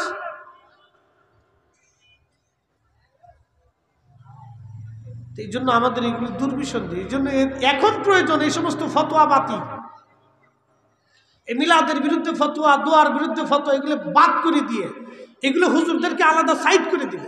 দূরে যা শয়তান কোথাকার, তুই আলাদা থাক। কি কথা কর না, দূর। বেশি বেশি ঘরে ঘরে রসুলের দুরুদ সালাম চালু করতে হবে, দোয়া দুরুদ চালু করতে হবে। কোরআন শরীফ খতম কেন দিবেন? আজকে একটা হাদিস শোনাই আপনাদেরকে। নবীর একজন খাদেম ছিলেন, খাদেমের নাম কি? খাদেম রসুল হযরতে আনাস রাদিয়াল্লাহু আনহু। ওনার আদত ছিল কি জানেননি? সারা রাত্রে উনি কোরআন তেলাওয়াত করতেন, এক খতম কোরআন শরীফ পড়তেন উনি। সারা রাত্রির ভিতরে উনি এক খতম কোরআন তেলাওয়াত শেষ করতেন। তো তাহাজ্জুদের সময় উনি এক পারা কি দুই পারা রাইখে দিতেন। রাইখে দিয়ে ওনার সন্তান ছিল 100-র উপরে, আওলাদ ফরজন 100-র মতো ছিল। একসাথে বলবেন না মারহাবা? এই সব সন্তানদেরকে উনি ডাকতেন, ডাইকে বসাইতেন। বাড়ি যাইয়া, মসজিদ থেকে বাড়ি যাইয়া সব সন্তানদেরকে ডাইকে উনি বসাইতেন। বসে বাকি কোরআনের এক পারা কি দুই পারা উনি তেলাওয়াত করতেন। তেলাওয়াত করিয়া উনি দোয়া শুরু করতেন। সন্তানদেরকে বলতেন, সন্তানরা, আমি আমার মাসুক নবীর পবিত্র জবান থেকে শুনছি, আল্লাহর নবী বলছেন কোরআন খতম দেওয়ার পরে যেই দোয়া হয়, এই দোয়া আল্লাহর দরবারে কবুল হয়ে যায়। কোন খতম? জোরে বলেন, কি খতম? তাহলে আমাদের ঘরে ঘরে কোরআন খতম দরকার আসেনি? খালি কি মিলাদ দেয় না কোরআন খতমও দেয়? কোরআন খতম দেয়। খালি বেদাত বেদাত বলে উড়াই দিবেন, তা চলবে না। এগুলো উম্মতকে ধ্বংসের দিকে নিয়ে যাচ্ছে।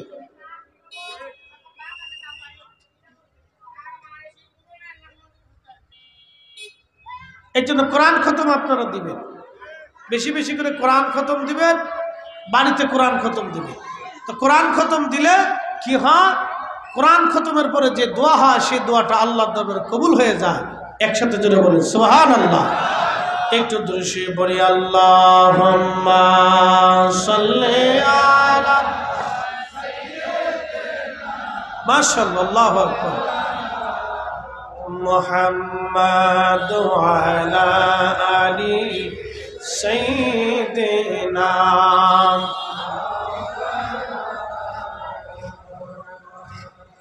এখন আপনাদেরকে বলি, শুধু কি কোরআন খতম আর মিলাদ না, এখানে আর একটা বিরাট বড় উদ্দেশ্য নিহিত থাকে।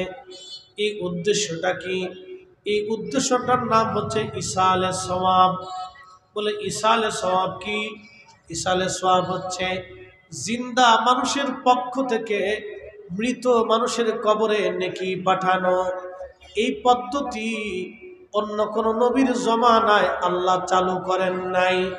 এই পদ্ধতিটা শুধু এই উম্মতের জন্য আল্লাহ বরাদ্দ করেছেন। একবার জোরে বলা যাবে কি সুবহানাল্লাহ? জিন্দা মানুষের পক্ষ থেকে মৃত মানুষের কবরে নেকি পাঠানো, এই পদ্ধতিটা শুধু অন্য কোন উম্মতের জমানায় আল্লাহ চালু করেন নাই, আল্লাহ এই উম্মতের জন্য বিশেষায়িত করেছেন। আল্লাহর নবী বলেন, উম্মত মানুষ ইন্তেকালের পরে তার আমলের দরজা বন্ধ হয়ে যায়। 3টা দরজা তার খোলা থাকে। 1 নম্বর হচ্ছে এই সদকায়ে জারিয়া। মসজিদে একটা টিউবওয়েল আপনি দিয়ে দিচ্ছেন, টিউবওয়েলের পানি যতদিন মানুষ পান করবে, ওযু করবে, নেকি চলতে থাকবে। মসজিদে আপনি বাতি দিয়ে দিয়েছেন, মসজিদ আপনি নির্মাণ করেছেন, যতদিন পর্যন্ত নামাজ চলবে ততদিন পর্যন্ত নেকি চলতে থাকবে। মসজিদে জায়গা বরাদ্দ করেছেন, যতদিন পর্যন্ত মসজিদ থাকবে ততদিন পর্যন্ত আপনার কবরে নামাজের নেকি, জিকিরের নেকি, আযানের নেকি, দোয়ার নেকি চলতে থাকবে। 1 সেকেন্ডের জন্য বন্ধ করবেন আমার আল্লাহ। এটার নাম হচ্ছে সদকায়ে জারিয়া। একটা দরিদ্র মানুষ, পীড়িত মানুষ, তার মেয়েটাকে বিবাহ করাই দিয়েছেন, এখানেও আপনি নেকি পাবেন। একটা গাছ লাগাইছেন, ফল মানুষ খাবে, নেকি পাবেন। সদকায়ে জারিয়া, প্রবাহিত সওয়াব আর একটা নেকির নাম হচ্ছে ইলমের খেদমত। মাদ্রাসা বানাইছেন, একটা তলবে ইলম, দরিদ্র পীড়িত এবং এতিম, আপনি তারে সুন্দর করে আলেম বানাইলেন, কোরআনের হাফেজ বানাইলেন, অথবা আলেম হওয়ার জন্য আপনি তাকে খরচা দিলেন এবং তাকে আলেম বানানোর জন্য চেষ্টা করলেন। আপনার বাড়ির খাবার আপনি দিলেন, আপনার অর্থ আপনি ব্যয় করলেন, মাদ্রাসা বানাই দিলেন, ওয়াক্তখানা বানাই দিলেন, কোরআন শরীফ কিনে দিলেন, বই কিনে দিলেন। আল্লাহ রসুল বলতেছেন ওই আলেম যতদিন থাকবে, ওই এলেমের কারখানা যতদিন থাকবে, ওই মাদ্রাসা যতদিন থাকবে, ওই আলেম থেকে যত আলেম হবে, সে আলেম থেকে আরো যত আলেম হবে, সে হাফেজ থেকে যত হাফেজ হবে, কিয়ামত পর্যন্ত যদি বাড়তে থাকে, আল্লাহর বান্দা কবরে চলে যাবে কিন্তু তার আমল বন্ধ হবে না, নেকি বন্ধ হবে না, তার কবরে অটোমেটিক নেকি চলতে থাকবে, চলতে থাকবে। একবার জোরে বলা যাবে কি সুবহানাল্লাহ। আর একটা হচ্ছে আওয়ালাদিন সালিহিন ইয়াদউ লাহু, নেক সন্তানের দোয়া। আপনি একটা সন্তান রেখে গেছেন, ওই ছেলেটা নামাজের পরে দোয়া করে, রোজার পরে দোয়া করে, মাহফিলে দোয়া করে, সদকা করে, দান করে, মসজিদে দেয়, ভালো কাজে শরীক হয়। ওই শরীক হওয়ার সময় নিয়ত করে, আল্লাহ আমার আব্বার জন্য মসজিদে 1 লক্ষ টাকা দিলাম, আমার মায়ের জন্য এখানে 50,000 টাকা দিলাম, এই মাহফিলে আমি কিছু তবরকের জন্য মার জন্য চাল দিলাম, অথবা এই মাহফিলের খরচার জন্য এটা দিলাম সেটা দিলাম। যতদিন পর্যন্ত সন্তান আওয়ালাদিন সলিহিন ইয়াদউ লাহু, নেক সন্তানটা দোয়া করবে, সন্তান কবরের কাছে যা দোয়া করলো, আজকে মাহফিলে বসে দোয়া করলো, অথবা বাড়িতে উলামায়ে কেরাম দাওয়াত করলো এবং এলাকাবাসী দাওয়াত করলো, দাওয়াত করিয়া সবাই একত্রিত করিয়া মিলাদ পড়াইলো, কোরআন শরীফ খতম দিওয়াইলো, কালমা শরীফ খতম দিওয়াইয়া ওই মা বাবার জন্য দোয়া করাইলো। এই মা বাবা এই কবর থেকে এই দোয়াগুলি মার কবরে চলে যায়, বাবার কবরে চলে যায়, একসাথে জোরে বলবেন কি সুবহানাল্লাহ। এখন আছে সমস্যা কি? কিছু লোকে বলবে তুমি বাড়াইতে লোক এনে দোয়া করে লাভ কি, তোমার নিজের দোয়া নিজে করো, বলে কি না? বলে। শয়তান যে বসে নাই তার বাস্তব প্রমাণ হলো এইটা। শয়তান কিন্তু বসে নাই, এ কাজ আঞ্জাম দিতেছে, এ খালি যুক্তি তালাশ করতেছে কেমনে বন্ধ করা যায়।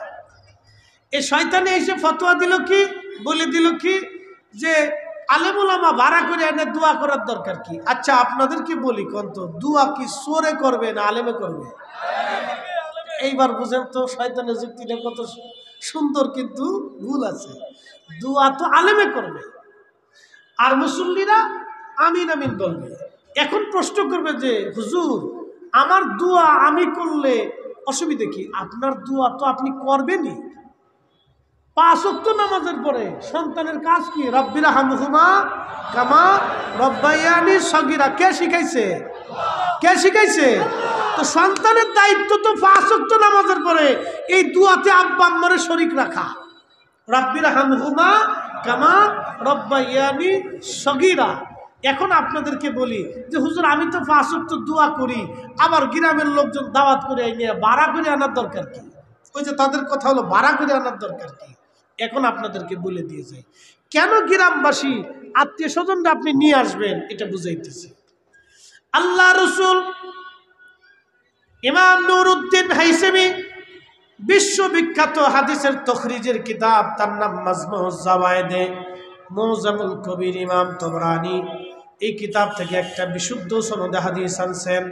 আল্লাহর নবী বলেন আমার উম্মতেরা যখন আমার উম্মতের এক জমাত উম্মত দলবদ্ধভাবে দোয়া করে, একজনে দোয়া করে বাকিরা আমিন আমিন বলে, তখন আমার মালিক আমার আল্লাহর কাছে শরম লাগে, আল্লাহর কাছে লজ্জা লাগে। আমার এতগুলি বান্দা আমার দরবারে হাত বাড়ায় কাঁদতেছে, আমি মালিক কেমনে তাদেরকে ফিরাইয়া দেই? আল্লাহ রসুল বললেন ওই জমাতবদ্ধভাবে মুসলমানদের দোয়া আমার আল্লাহর সাথে সাথে কবুল করে নেয়। আর জোরে, নামাজ কি একা পড়া ভালো না জমাতে পড়া ভালো? জিকির কি একা করা ভালো না জমাতে করা ভালো? রসুল সাহাবে کرام বললেন, নবী বললেন সাহাবীরা তোমরা যেখানে জান্নাতের বাগান পাও ওই বাগানে বসো, সাহাবা একরাম জিজ্ঞেস করলেন, মা রিয়াজুল জান্নাহ ইয়া রাসূলুল্লাহ, নবী গো জান্নাতের বাগান কি? আল্লাহ রাসূল বলছেন, হিয়া হিলাকুজ জিকির, যেই মজলিসে সবাই সম্মিলিতভাবে জামাতের সাথে আল্লাহ আল্লাহ সুবহানাল্লাহ, কোরআন তেলাওয়াত, দোয়া, এই দুরূদ শরীফ, এগুলি আল্লাহর জিকির, এই জিকিরের অন্তর্ভুক্ত থাকে। আল্লাহ রাসূল বলছেন সেটা দুনিয়ার একটা বেহেশতের বাগান। তার মানে একা জিকির করার চাইতে জামাতে জিকির করা ভালো, একা দোয়া করার চাইতে জামাতে দোয়া করা ভালো। একসাথে বলবেন না সুবহানাল্লাহ? তাহলে কি জামাতের সাথে দোয়া চলবে? যারা বলেন চলবে। যারা জামাতের সাথে দোয়া মানে না, তাহলে কি আমরা বেদাতি না ওরা বেদাতি? রাসূলের বিধান অনুযায়ী হেরা বেদাতি। কি কথা কন না কেন? বেদাতি কি আমরা না হেরা?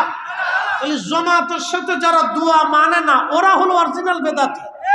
রাসূল বলছেন জামাতে দোয়া করলে কবুল হয়। নবীর চাইতে ধর্ম কেউ বেশি জানে না, বুঝে না। নবী যেই ব্যাপারে ফতোয়া দিবেন আমরা সেই ব্যাপারটাই মেনে নিব। নতুন করে কোনো শায়েখের ফতোয়া মানার টাইম আমাদের নাই। তাহলে জামাতের সাথে কি দোয়া চলবে? তাহলে বাবা মার জন্য কোরআন খতম দিয়া, মিলাদ শরীফ পড়াইয়া, ফাতিহার জন্য, ইসালে সোয়াবের জন্য কালেমা খতম দিয়া, মুরব্বি ডাকাইয়া, উলামা ইকরাম ডাকাইয়া, এলাকার মুরব্বি, এলাকার মানুষ, আল্লাহর বান্দা, তলবে ইলম সবাইরে ডাকাইয়া একসাথে দোয়া দুরূদ করিয়া দোয়া করলে আল্লাহ কবুল করে। এটা আমাদের বক্তব্য না, এটা আল্লাহ রসুলের বক্তব্য। কথা কোন ঠিক কিনা? আরেকটু বুঝাই আপনাদেরকে, মুক্তাসার আরেকটু বুঝাই, সময় কম। এই আমাদের সম্মানিত মুতল্লি মহোদয়, এই মসজিদের মুতল্লি সাহেব অথবা আজকের আমাদের প্রধান অতিথি বা বিশেষ অতিথি বা চেয়ারম্যান সাহেবের কাছে মসজিদ সংক্রান্ত বিষয়ে আপনারা যা বললেন যে দেখেন চেয়ারম্যান সাহেব, আমাদের মসজিদে একটা বড় ভালো সুন্দর একটা জেনারেটর দরকার। কারণ মসজিদ বড় হয়েছে, এখানে মাদ্রাসাও আছে বা আরও কিছু আনুষঙ্গিক, একটা জেনারেটর না হলে হয় না। জেনারেটরের দাম 5 লক্ষ টাকা লাগে। তা আমরা মসজিদ কমিটি পারতেছি না, আপনি একটা ব্যবস্থা করে দেন। তো এখানে মসজিদের ইমাম সাহেব হুজুর নিজে একা যাইয়া চেয়ারম্যান সাহেবকে বলছে। তো চেয়ারম্যান সাহেব বললো ঠিক আছে আপনি যান, আমি দেখতেছি। তো ইমাম সাহেব হুজুর একা গেছে, উনি কিন্তু তেমন গুরুত্ব দেয়নি। পরের তারিখে আবার ধরেন এই মসজিদ কমিটির এই কেশিয়ার সাহেব আবার গেলেন, যা বলতেছে চেয়ারম্যান সাহেব আমাদের একটা জেনারেটর দরকার, ইমাম সাহেব আসলে একটু ব্যবস্থা করুন। বললো আচ্ছা ঠিক আছে আপনি যান, আমি দেখতেছি। তিনিও কিন্তু তখনও গুরুত্ব দেন নাই। যখন মসজিদের সব মুসল্লি জুমার নামাজ পড়িয়া এই 200, 100, 150, 200 মুসল্লি একসাথে দল বন্ধ হয়ে যায়, চেয়ারম্যান সাহেবের বাড়ি যায় উঠছে। চেয়ারম্যান সাহেব এই ইমাম সাহেব পাঠাইছিলাম, এর পাঠাইছিলাম, কারো কথায় কর্ণপাত করেন না, মুসল্লি সব আইছে, জেনারেটর একটা লাগবো, ব্যবস্থা করে দেন। চেয়ারম্যান সাহেব চিন্তা করলো ইমাম সাহেবরে বুঝাই দিছি, কেশিয়ার সাহেবরে বুঝাইছি, এত মুসল্লি এখন কেমনে ফেরত দেই? কথা ঠিক কিনা? এত মুসল্লি কেমনে ফেরত দেয়? তখন চেয়ারম্যান সাহেব চিন্তা করবে আমার বাড়ির জেনারেটর দিয়ে হলেও পৌঁছাই দাও তাড়াতাড়ি, মান সম্মান চলে গেল। আজকে এত মুসল্লি ফেরত দেওয়া যায় না। আমার আল্লাহ তো আরো লজ্জাওয়ালা, আমার আল্লাহ আরো লাজুক, আমার আল্লাহ আরো দয়াশীল, আমার আল্লাহ আমরার চাইতে 99 গুণ দয়ার মালিক। আমার আল্লাহর কাছে যখন দলবদ্ধভাবে মুসলমান হাত বাড়ায় তখন আল্লাহকে আমার এতগুলি বান্দা, ওই বুড়া বান্দা, দাড়ি ফেঁকে গেছে, চুল ফেঁকে গেছে, বয়স হয়ে গেছে, চোখে কম দেখে, আমার এই বান্দারা হাত বাড়াইছে। আমার এই যুবক বান্দা, ওর অকাম কুকাম করার কথা ছিল, ও সব ফেলাই দিয়ে আমার দরবারে হাত বাড়াইছে। আমার ওই শিশু বান্দাটা, ওর কোনো গুনাহ খাতা নাই, ও হাত বাড়াইছে। আমার ইমাম সাহেব, আমার আলেম, সেও হাত বাড়াইছে। যা কারো হাতই ফেরাইলাম না, সবারটাই কবুল করে নিলাম। খালি বলেন দোয়া চলবে? চলবে। মিলাদ চলবে, কোরআন খতম চলবে, চালাবেন।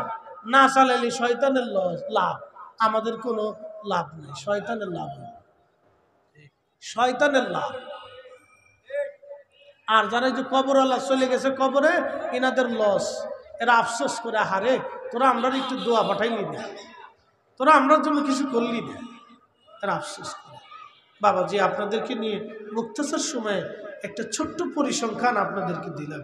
মাহে রমজান সামনে আসতেছে, হক আদায় করবেন, প্রত্যেকে সুন্দর করে ইখলাসের সাথে রোজা রাখবেন, তারাবির নামাজ জামাতের সাথে পড়ার চেষ্টা করবেন।